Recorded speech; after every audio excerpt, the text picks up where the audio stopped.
Mga katek, sulit ba talaga ang bagong Infinix GT30 Pro 5G para sa gaming at daily use? Kaya ba nito makipagsabayan sa mga mas mahal na smartphone? Tara, alamin natin. Ang Infinix GT30 Pro 5G ay kalalabas lang nitong June 2025. Mayroon itong 6.78 inches AMOLED display na may 144Hz refresh rate at sobrang taas na ng peak of brightness na 1600 nits. Perfect sa labas kahit maliwanag ang paligid. Powered ito ng MediaTek Dimensity 8350 Ultimate 4nm na octa-core processor kaya panalo sa performance.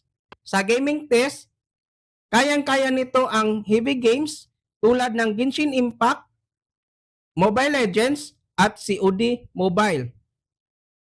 Sa camera naman, may 108 megapixel main camera at 8 megapixel ultra-wide, tapos 13 megapixel selfie camera, kayang mag-record ng 4K video at 60 FPS. Kaya sulit ito para sa content creator at vlogging beginners. Battery. Meron itong 5,500 mAh of battery na may 45 watts wired charging, 30 watts wireless charging. Hindi lang yon, may reverse charging pa at bypass charging too para sa mga gamers na ayaw uminit ang phone habang naglalaro. So ang presyo nito is nasa 16,999. So consider the specs, sulit na sulit siya sa gaming at hindi aabot sa flagship na price. So itong hawak ko is ito yung dito sa mall na Infinix GT30 Pro 5G. So sulit ba ang Infinix GT30 Pro 5G?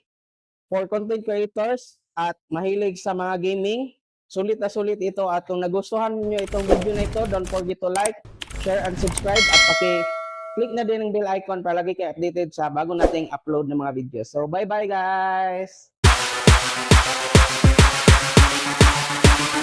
Guys, welcome to vlog ni Sir.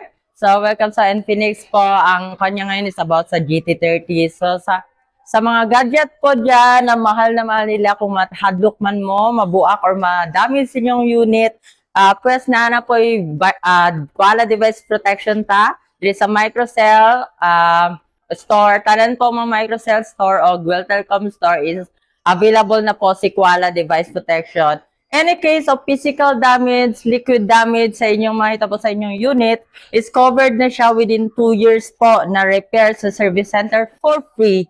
Bali, kung sa physical damage mabuak ang LCD ninyo is accidentally or sa liquid naman is mahumol og tubig which is covered na namo na siya sa pagpa-repair. Balik lang mo sa inyong restricted na store na napalitan o kami na mo paayo sa inyong mga cellphone na naguba tungod sa mga accidentally po. Sa bali may naalang tayo madungag ana na gamay nga prices pero dili ko siya makuha na as in pricey gid siya. O sa kuan pod free na ang pagpa-repair sa mga LCD, sa mga liquid damage so which is na pan na kaya lesser na ka sa cost sa service center sa pagpa-repair. O dire sa Infinix po or sa my Microcell store, pwede nyo ma-avail to ang mga unit via Home Credit, Skyro, o Bilis. So, yan lang po ang makan ko. So, avail na mga unit. Natay mga bago karon na mga unit like GT30 po for gaming. Thank you!